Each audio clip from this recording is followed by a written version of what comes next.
Belajar dari Ika Ardila, ketika dia menjaga anak orang-orang lain, maka kalau dia pun nanti punya anak, anaknya akan dijaga oleh Allah. Dan ketika dia tidak punya anak, kehidupannya pun masih dijaga oleh Allah. Ya, sekali lagi bapak-bapak, ibu-ibu, teman-teman semua, saya cukup haru kalian ada di sini. Jangan pernah Anda mengatakan kok begini, kok begitu. Kalaupun kamu mendapatkan sesuatu yang tidak baik, tetaplah kau bersyukur. Alhamdulillah. Alhamdulillah. Mungkin ada yang ingin disampaikan, Amel, kepada para penggemar yang ada di YouTube mungkin, monggo. Pengen dengar suara kamu kali dia. Mukanya mirip banget.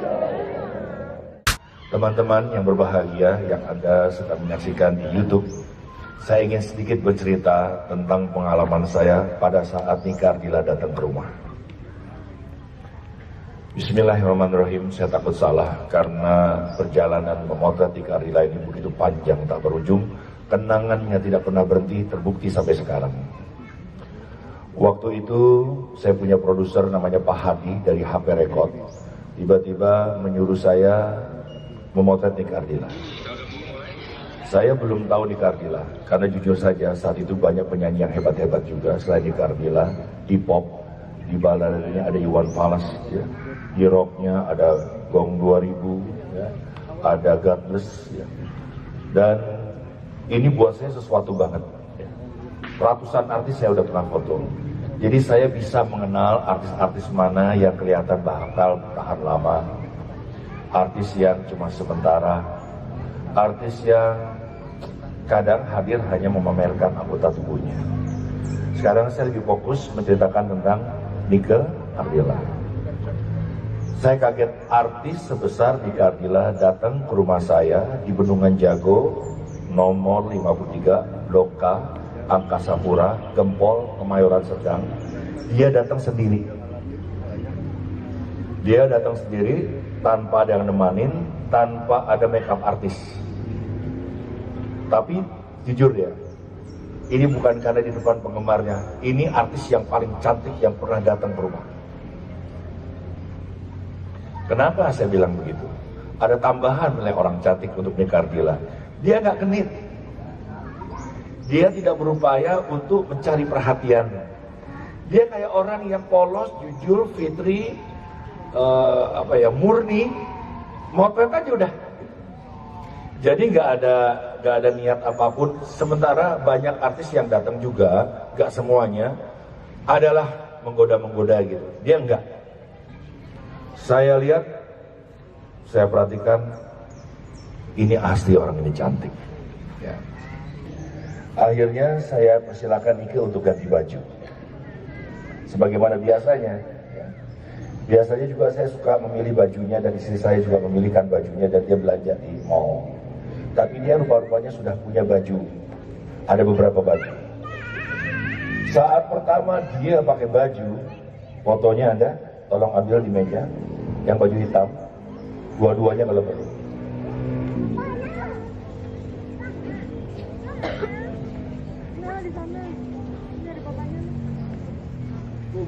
Pertama dia pakai baju warna yang hitam ini. Kulitnya putih, dia nggak pakai makeup yang bagaimana-gimana, ya. Terus dia pakai baju hitam, sehingga wajahnya itu menjadi titik fokusnya dia. Jadi dalam dunia fotografi itu ada yang namanya foto yang artistik. Kok foto artistik? Gimana kok bisa dibilang foto artistik? Karena ada syaratnya. Pertama, fotonya ada penyederhanaan bentuk. Jadi nggak usah pakai kakinya, nggak usah pakai tangannya, wajahnya aja gitu. Ya. Atau mukanya itu menjadi selektif fokus yang kita jadi pusat perhatiannya ke wajahnya aja sehingga terjadi komunikasi, kita ingin diperlihatkan kecantikannya. Terpesona lah jujur nih ya, saya jujur aja terpesona melihat wajah dia, Masya Allah. Kala itu film, kamera saya Canon EOS 5, isinya 36, saya pakai film slide di cross, saya potretnya begitu. Jadi kalau slide itu prosesnya ke slide, ini prosesnya ke film biasa. Begitu saya potret, jebret, wah ada 15 kali foto dan saya merasa ada yang kurang. Maka ketika itu saya bilang, Nick, ganti baju sekarang. Dia ganti baju, nggak banyak ngomong orangnya. Oke mas, saya ganti baju dulu. Saya mikir apa yang kurang ya? Kok ada yang aneh gitu. Tahu nggak apa yang terjadi, Bu? Saking cantiknya saya lupa masukin film.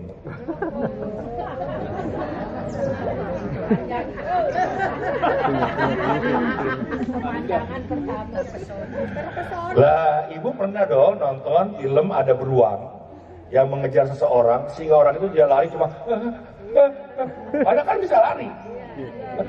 Nah, itu saya begitu. Jebret, jebret, jebret. Wah, saya buka, ya Allah, nggak ada film. Ini bagiku masalah berat. Karena dia bintang, bukan artis baru gede. Walaupun dia usianya kali itu 20 tahun. 19 lah. Ya. Oke. Lalu saya berpikiran begini, nanti gua harus bilang nih, Nick pakai baju yang tadi lagi, bagus banget itu. Udah, saya foto lah, foto yang ini ya, yang ini, yang lain ya. 2 lah nih paling enggak. Begitu selesai film, udah 36, kurang 7 kira-kira. Saya megang 3 roll ya, jadi teman-teman saya punya 3 klise dia. Di 36 kali 3 klise, 3 roll maksudnya. Udah, saya bilang, Nick, boleh nggak aku minta sesuatu? Apa mas? Tadi kamu tuh baju yang pertama dipakai yang hitam tuh bagus banget. Yang bener mas? Iya bagus banget. Boleh nggak mas? Boleh nggak Nick pakai lagi? Oh siapa pakai lagi?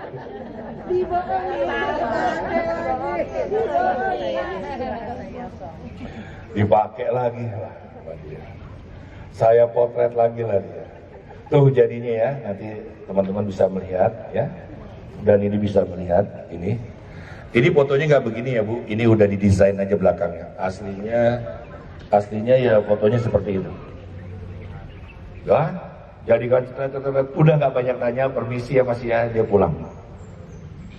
Ini kalau suami punya istri kayak begini, udah kaya, cantik, terkenal, aku rasa sorga wanita bidadari di bumi sudah ada dia miliki gitu. Bidadari yang ada di langit sudah ada di bumi. Udah fotonya saya bawa ke Menteng, namanya dulu masih Rapiko, pindah ke Adorama. Sekarang saya nggak tahu. Besoknya saya presentasi ke produser Pak Hadi, HP Record. 3 roll film. Dengan ada yang sudah saya cetak 10R dan ada kontak print. Tahu kontak print? Klise yang dicetak-cetak sehingga 36-nya sudah terlihat sebelum diperbesar. Kontak print. Begitu dia lihat, pagi-pagi dia lihat, apa yang terjadi Bunda? Kira-kira? Masya Allah, apalagi? Heboh ya. Yang terjadi begini Bunda. Ini produser, ya, itu saya, ini meja. Dia banting ini nih, dia banting sehingga dia menggelosor ke pangkuan saya. Jatuh. Marah dia. Apaan itu foto? Jelek. Saya nggak mau begitu. Pak, aku lihat lagi mana yang jelek ya. Pak, apa yang jelek kan ini bagus semua, nggak ada yang kebakar juga. Jelek. Jelek apanya? Masa rambutnya begitu? Saya baru tahu. Ternyata di Gardila sebelum pendek ini rambutnya panjang. Saya bukan stylist, saya fotografer. Yang motong rambut saya nggak tahu itu siapa. Jelas? Harusnya kala itu tahun 98. Dia meninggal? 95 saya dibayar kira-kira 500.000 lah. Ya. Saya nggak dibayar, dilempar ini klise. Jadi gimana Pak? Saya nggak mau. Wah, apa kata istri kan? Saya pulang, istri saya nanya, gimana ya? Senang dia, dibayar langsung. Boro-boro, senang, apalagi dibayar, dilempar. Loh, kok dilempar? Iya, ini fotonya nggak mau, dia rambutnya pendek. Lah kan bukan kamu yang motong. Udahlah Bu, daripada ribut-ribut, Jelas? Allah ya yang membuat skenario hidup ya. Ternyata ya gak lama kemudian, sekitar 2 hari, gak lebih dari seminggu, Nika Ardila terdengar tabrakan, kecelakaan, dan meninggal dunia. Ya ini foto terakhir. Foto terakhir. Ini foto terakhir. Apa Anda pernah melihat foto terakhir selain ini? Ada? Sebagai penggemar pasti lebih tahu, ada? Nggak ada, ini yang terakhir. Orang boleh jadi motret mungkin, tapi bukan untuk yang komersil, lihat orang mungkin. Ya, ini yang terakhir. Salah satunya ini di blackboard ya. Nah, itu salah satunya, ya, dari blackboard. Jadi bukan hanya ini aja. Ini karya kami. Ya, itu karya saya. Oke. Terus ibu bilang gini, ya udahlah, ya udah. Tiba-tiba meninggal dunia kan. Tahu nggak apa yang terjadi kira-kira teman-teman semua? Carilah foto itu. Dicarilah Dik doang, karena Dik doang yang memotret foto artis Nika Ardila yang terakhir kali. Mari kita berhitung. Pertama kita belajar dulu. Apabila mana engkau mendapat musibah, jangan engkau hanya bersabar. Jangan menunggalkan sabar. Itu sama saja kau menunggalkan sabar sebagai Tuhan. Tuhan hanya yang satu, qul huwallahu. Tapi kalau Anda kena musibah itu artinya kejadian, Anda harus sandingkan dengan rasa syukur. Sabar dan syukur. Kalau Anda kena musibah, sabar apa hebatnya? Tapi Anda bersyukur, gak dibayar. Alhamdulillah ya Allah, terima kasih ya Allah. Ya kena COVID, Alhamdulillah. Ada pandemi, Alhamdulillah. Dia ciptaanmu juga ya Allah, dia pasti berzikir juga untukmu ya Allah. Sudahkah engkau berzikir untuk Allah, untuk COVID? Akhirnya teman-teman, ini klise 3 roh ya, kali 36, yang dibayarnya hanya 500.000 rupiah. Tiba-tiba satu klise saya dihargain jutaan. Satu. Alhamdulillah. Boleh tepuk tangan buat almarhum Nika Ardila. Saya ingin cerita bahwa dia adalah matinya aja, meninggalnya dia aja adalah keberkahan bagi yang hidup. Majalah aneka laku, semua yang motret dia laku. Semua yang motret jadi majalah Femina, semuanya laku terus. Gak ada yang gak laku, semuanya laris manis. Semuanya ada nama Nika Ardila, semuanya box office.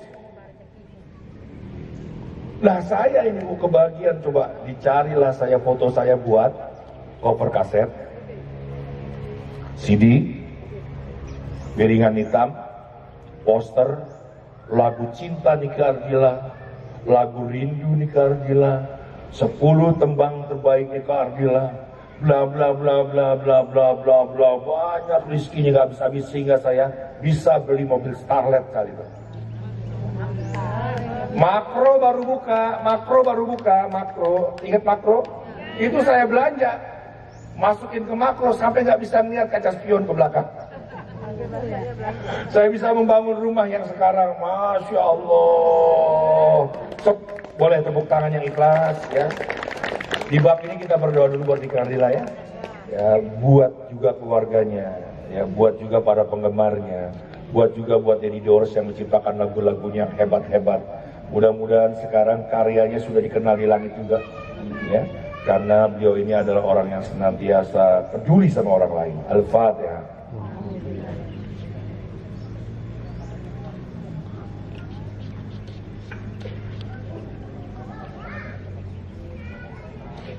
Amin, amin, ya rabbal alamin. Berserang sekitar 15 tahun. Itu ada Ustadz Rusdi itu, ada Gus Rusdi, dia kenduri cinta, dia sahabat baik dengan MH Ainun Najib. Kalau saya bohong, itu ada orangnya di belakang. Suatu hari, 15 tahun, 17 tahun setelah meninggalnya dia, MH Ainun Najib itu menyuruh seseorang namanya Gusmus ya, tinggalnya di Lampung, untuk tinggal sementara, nginep di kandang jurang doang. Besoknya dia akan ngisi di kenduri cinta untuk sholawatan. Saya ingat banget itu. Pada saat dia datang, aku tidak kenal sama sekali. Bukan Gusmus yang ada di Jombang ya, Rembang ya, tapi yang ada di Lampung. Begitu dia datang, Nah ini ceritanya agak-agak aneh nih buat teman-teman yang udah nonton di YouTube. Jadi jangan tanyakan ke saya, jangan juga saya dimaki-maki dengan lain-lain. Saya orang yang polos banget dan nggak tahu apa-apa. Saya tanya, Gus, sama siapa kesini? Dia nyebutin dua ini, sama Pangeran Jayakarta, satu lagi sama Fatahillah. Nah, ulang Gus, diulang lagi sama dia begitu. Di mana orangnya? Tuh baru aja ninggalin saya di situ. Nah, saya udah mulai curiga nih. Udah mulai curiga ada sesuatu ya. Ada sesuatu. Tiba-tiba dia duduk di sana. Zaman kala itu orang belum punya HP, baru BlackBerry. Tahu? Begitu dia duduk, bus-bus di bawah, dia tidur di sini. Saya tulis nih, diketik nih. Ini orang bukan orang sembarangan. Tolong lu jamu dulu dengan baik-baik. Terus saya taruh nih, baca, diem-diem baca, sehingga dilayani. Setelah dia dandan, mandi dan lain-lain, saya juga selesai makan dan lain-lain, saya temui dia. Tahu nggak apa Gus Mus ngomong? Dik, sini. Kamu tolong ke rumah Nikardila. Tahu dari mana ini orang? Nggak, demi Allah, demi Rasulullah, demi neraka yang terbuka. Tahu dari mana orang ini? Sudah lebih dari 15 tahun. Tiba-tiba ada yang negur saya begitu dapat banyak penghasilan dari Nikardila, meninggal Nikardila. Ada yang negur. Coba kamu ke rumah Nikardila. Kamu hidupin itu musolahnya. Airnya nggak jalan. Saya boro-boro rumah Nikardila, belum tahu juga rumah Nikardila, apalagi musolanya, apalagi airnya yang nggak jalan. Baik Gus, langsung saya lapor ke istri saya langsung. Saat itu saya ingat banget, ini bukan keriaan ya, ria itu adalah orang yang ada orang berbuat baik, dia mengomentari. Nah itu orang ria itu. Ya, kalau ini kan simpel ini adalah majelis, biar kamu terpacu untuk berbuat baik dan lebih. Kata istri saya, udah beliin aja jet pump. Berapa ya Bu? Ini 5 juta. Saya panggil Tri. Mana Tri? Mbak Tri repot banget sih. Mbak Tri!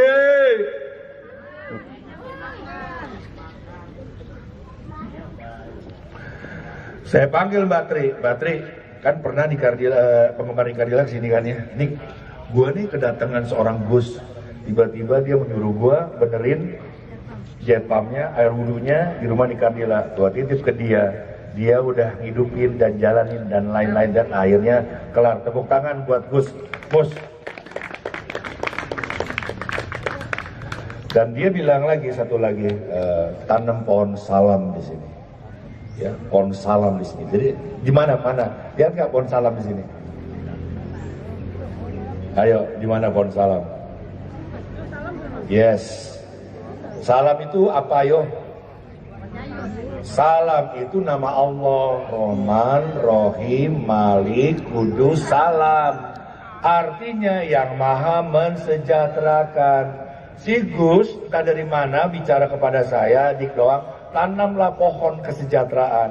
Sehingga kadang jurang doang, kelak nanti hidupnya atas nama Allah, ya salam, akan sejahtera. Boleh tepuk tanya ikhlas semuanya. Karena dalam ilmu marifat, setiap rintik hujan yang turun dari langit, ketika dia menyentuh satu daun itu tumbuh, sudah ada 7 malaikat dalam setiap helainya. Malaikat itu malaik, bentuk jamaknya malaka. Artinya utusan, tugasnya sebagai kurirnya Allah.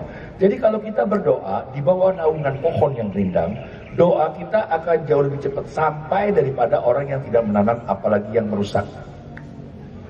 Ingin ke surga enggak? Surga bahasa Arabnya apa? Jannah artinya apa? Taman yang indah. Jadi mari Ayanda dan Ibunda tercinta, teman-teman sahabat yang ada di YouTube juga, yang di Instagram, yang di dunia maya, termasuk Amel, tepuk tangan buat Amel. Kira-kira Nikardila semudah ini? Semudah ini Nikardila. Ya, sayanya juga muda ya. Gak setua ini. Lagu apa yang dinyanyikan Nika Ardila yang tidak meledak, tidak didengar orang, tidak diikuti? Karena dia menyanyi dengan hati, dengan ketulusan, dengan kepolosan, dengan kejujuran. Ya. Orang yang tulus, jalannya mulus. Ulangi. Dan kenapa dia sampai sekarang masih diperingati oleh kalian? Ternyata di balik itu, segala upaya dan usahanya dia punya rumah anak yatim. Iya tuh, tepuk tangan lagi yang ikhlas semuanya. Luar biasa. Kita nyanyi refnya dulu yuk, yang apa ya kira-kira? Malam-malam aku sendiri. Ya oke ya? 3, 2, 1. Malam-malam aku sendiri, tanpa cintamu lagi. Hanya satu keyakinanku, bintang bersinar menekan hidupku, bahagia akan datang.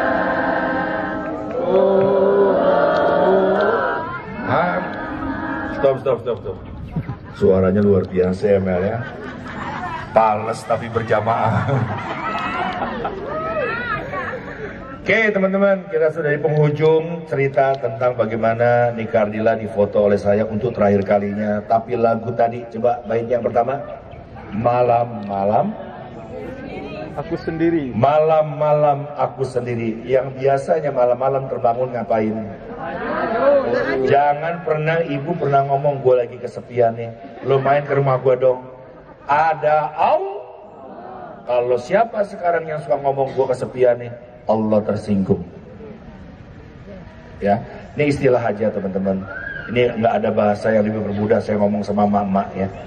Padahal Allah itu maha pemurah. Ya. Terus umur berapa sekarang kalian? 40 ke atas. Barang siapa orang yang usianya udah 40 masih mikirin dunia, sampai mati dia mikirin dunia, duit. Ya, sekali lagi bapak-bapak, ibu-ibu, teman-teman semua, saya cukup haru kalian ada di sini. Jangan pernah Anda mengatakan kok begini, kok begitu. Kalaupun kamu mendapatkan sesuatu yang tidak baik, tetaplah kau bersyukur. Alhamdulillah. Mungkin ada yang ingin disampaikan, Amel, kepada para penggemar yang ada di YouTube, mungkin monggo. Pengen dengar suara kamu kali dia. Mukanya mirip banget. Kalau dulu aku suka, sekarang aku udah ketuaan. Coba kamu sapa dengan anak-anak muda yang mungkin belum tahu tentang Nika Ardila. Sebelumnya, Assalamualaikum warahmatullahi wabarakatuh. Aku sangat berterima kasih banget buat kalian semua yang sekarang hadir di sini dan yang nonton dari rumah. Terima kasih dukungan positifnya yang selalu menyemangati hari-hari aku. Terima kasih buat doa-doa dari kalian semua. Semoga semuanya sehat selalu, rezekinya lancar terus, dan apa ya? Sehat ya. Pokoknya berkah terus hidupnya. Pegang badan kamu.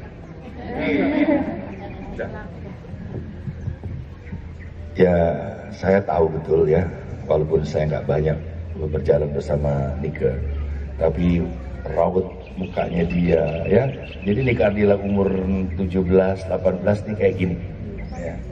Ya kayak dia. Lebih polos lagi, terus wajahnya ya tiba-tiba dia panjang lah, rambutnya nggak tahu gimana. Teman-teman seneng nggak di sini? Serius senengnya segini. Kemana coba? Masya Allah. Ini imun yang terbaik di masa pandemi adalah meningkatkan iman dengan kita hidup. Jangan lupa bahagia. Coba menambah-nambah semuanya ke sana. Tuh, lihat sana mukanya. Nah, ini dulunya muda-muda teman-teman ya. Sekarang di antara mereka ada yang janda juga ya. Jadi kalau ada yang masih berminat ya untuk menambah, tolong hubungi ya.